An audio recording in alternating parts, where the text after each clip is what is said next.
Fala galera, tudo bem com vocês? Meu nome é Murilo Lima, faço parte do PET Engenharias e atualmente sou estudante de Engenharia Civil, estou no 8º período.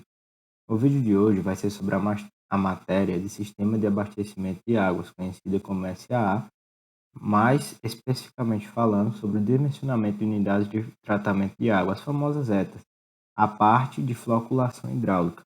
Para esse vídeo não ficar muito longo, a gente resolveu dividir em duas partes. Então, essa vai ser a parte 1 e, consequentemente, em seguida, iremos publicar a parte 2.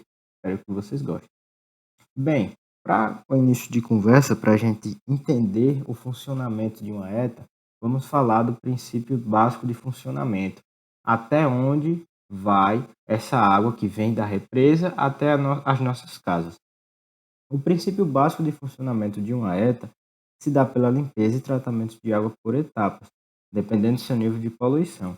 As etapas primordiais para o bom tratamento são coagulação, floculação, decantação, filtração e cloração, podendo estas serem dispensadas de acordo com o seu nível de poluição.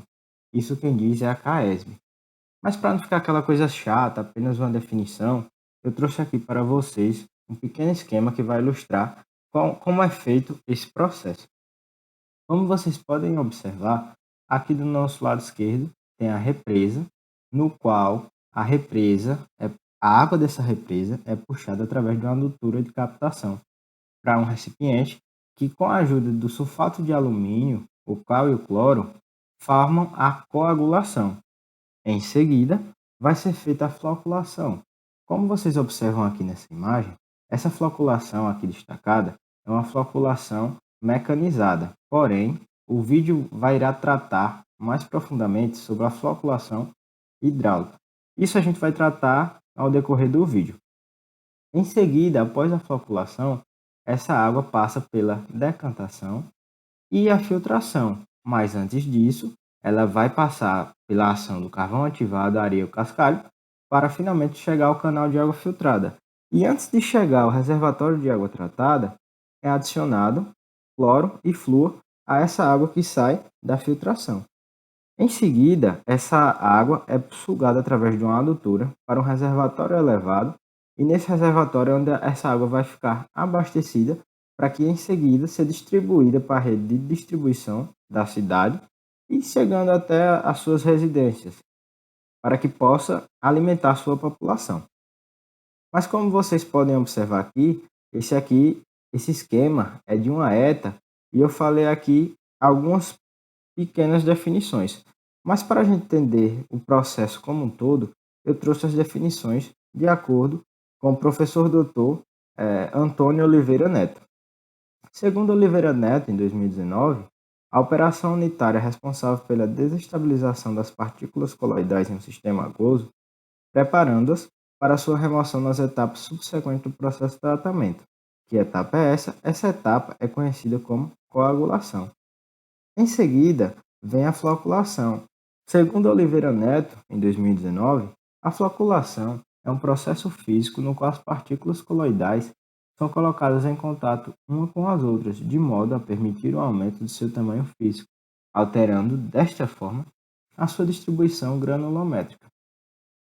Em seguida, a gente pode contar com a decantação ou sedimentação.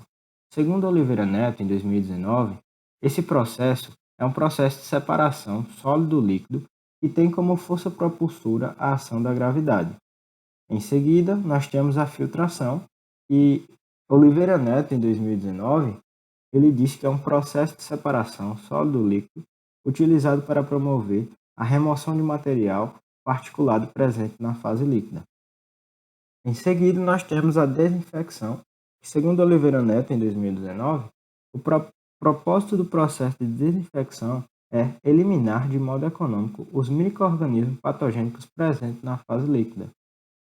Bem, como a gente já viu todo o processo aqui, nós iremos agora falar um pouco mais sobre a floculação.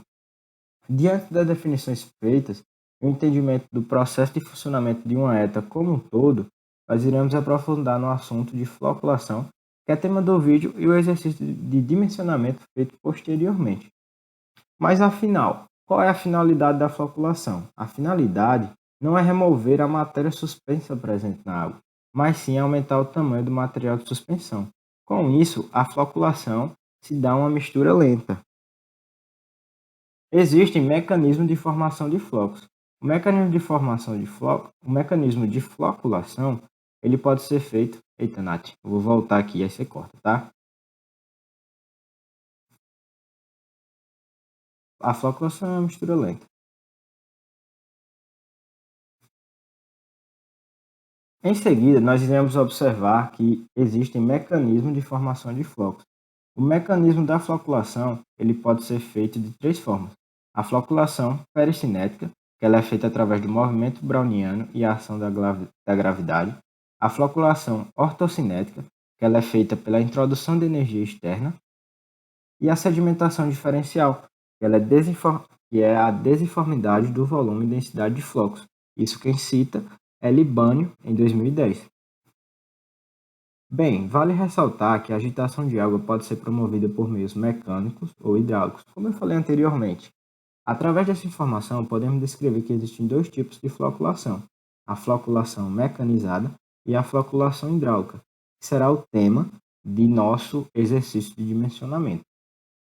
Bem, a floculação mecanizada ela pode ser feita através de agitadores de fluxo radial, agitadores de fluxo axial e agitadores de fluxo axial e radial. Como a gente pode observar, existem três tipos de agitadores para a floculação mecanizada. Agora nós iremos conhecer um pouco mais sobre a floculação hidráulica. A floculação hidráulica faz com que a água percorra um caminho cheio de mudanças de direção. Existem tipos de floculadores hidráulicos. Que tipos são esses? O floculador de chicanas, que pode ser floculador de chicanas verticais, assim como floculador de chicanas horizontais. Existe o floculador tipo Alabama e floculadores em meio poroso, sendo que a gente vai destacar o floculador de chicanas e o floculador de chicanas horizontais, como eu bem falei anteriormente, que vai ser tema do nosso exercício de dimensionamento. O floculador hidráulico de chicanas verticais, ele existe uma velocidade da água ao longo dos canais deve estar entre 10 cm por segundo e 30 cm por segundo. Para evitar a sedimentação, o espaçamento mínimo de chicanas deve ser 60. Eita, Nath.